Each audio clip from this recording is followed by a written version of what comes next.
বড় ঘড়ির কাঁটায় তারিখ বদলানোর উসখুস, কামরা খুঁজে, রুকস্যাক পিঠ থেকে টিকিট মেলানো সিটে। এক্সপ্রেস ট্রেন চক্রধরপুর যেতে ভোর পেরিয়েই বরাভূম। আষাঢ় শেষের মাঠাবুরু, কাঁধ বরাবর শাল, মহুয়া, পলাশ, কুসুম, শিমুল, পিয়াল, হরেক ঘন সবুজ সাজ।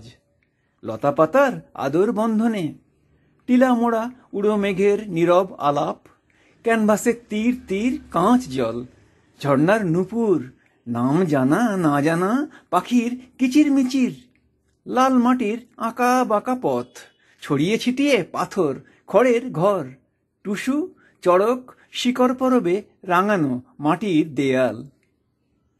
বারান্দায় চালের কাঠামো বাঁধা দড়িঝোলা ছৌ মুখোশ, নিকোনো উঠোন, মাচায় মুখ বাড়িয়ে সবুজ লাউডগা, ছটা ছানা নিয়ে সাবধানী মুরগি। ছমছমে রাত নামতে পোকার ডাক, সেই পুড়িয়ে দেওয়া ফরেস্ট অফিসের নাগালে। অন্ধকার আকাশে তখন ঝিকিমিকি। একবার ছোটবেলায় মাঠের ঘাসে চিত হয়ে শুয়ে আমরা দুজন চিনিয়েছিলেন কালপুরুষ, লুব্ধক, কৃত্তিকা, একটা গ্যালাক্সিও। বাবা, কবেই তারাদের দেশে।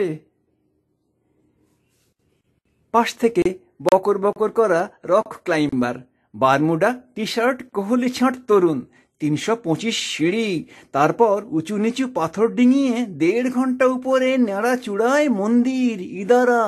সারা বছর নাকি জল থাকে জানেন। হাতি আসে, তাই 8টা থেকে 4টে ওঠানামা। যাবেন তো? এসেছিলাম জিলিং সেরেং যাব ভেবে। সাঁওতালি ভাষায় জিলিং মানে লম্বা, আর সেরেং হলো গান। অযোধ্যা পাহাড়ের মাথা থেকে উজিয়ে 24 কিমি, কাছে বলতে বুকাডি। ঠাওর করা কঠিন জঙ্গল পথ বেয়ে কিমি 7 জঙ্গলের কাঠ বেচে কোনো রকমে জীবিকা নির্বাহের জন্য যেতে হয় বুড়দা হাট। তারও পরে সপ্তাহে 2 দিন বসে। আরও 3 কিলোমিটার গেলে কেরেঙ্গার মোড়ে প্রাইমারি হেলথ সেন্টার। রাস্তার তেমাথায় গাছতলায় চায়ের ঠেক, ভনভন মাছি ওড়া গামছা ঢাকা কলসিও, কলাই করা বাসনে বাসি তেলে ভাজা। এক মহুয়ানন্দ প্রৌঢ় আলাপ জমালেন।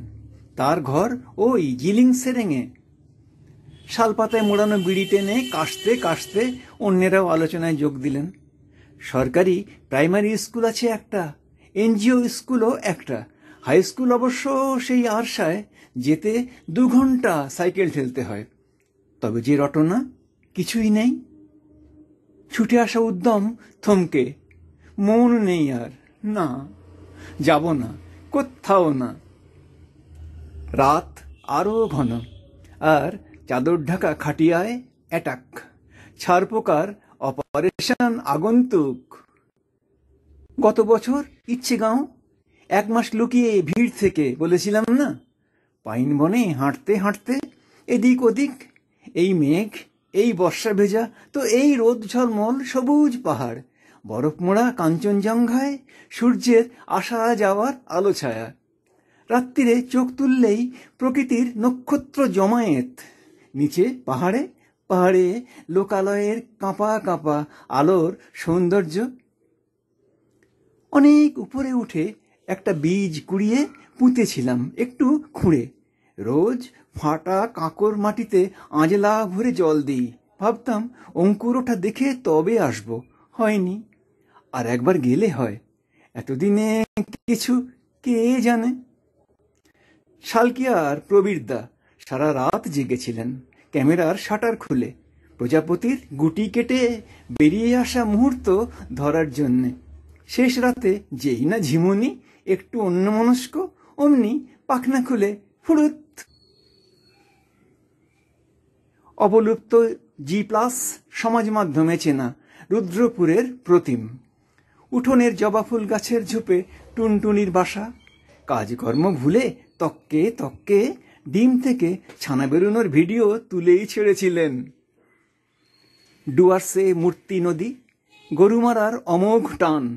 হোমস্টের শেরিং দাজু রোজ কালভার্টের পাশে 3-4টে ছিপ ফেলে বসতেন, ট্রাউট মাছ ধরে ফ্রাই করে খাওয়াবেন বলে। যে কদিন ছিলাম ঝাঁক নাকি তখন অন্য স্রোতে, কি আর করা, পাওয়া না পাওয়া নিয়েই তো বেঁচে থাকা, না? দুর্গম পথ ডিঙানো, শহুরে ভাবনার বৃত্তের বাইরের, ওই জিলিং সেরেং পেরিয়ে আশা নিয়ে আসা, যদি কোনো কাজে আসা যায়। আদিবাসী ছোট ছেলে মেয়েদের লেখাপড়া, বাবুই ঘাস, বেড়াঘেরা কামরা, চক ডাস্টার হাতে একা দুর্গা, কোলে শিশু।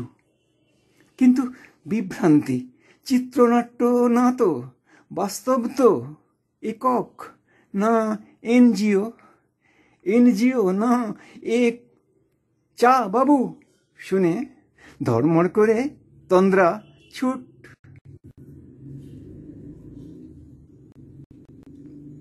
হাত বাড়িয়ে বালিশের পাশের মোবাইল অন। এ কি, এখনই যে বের হতে হবে, ডাউন হাওড়া ছেড়ে যাবে নইলে।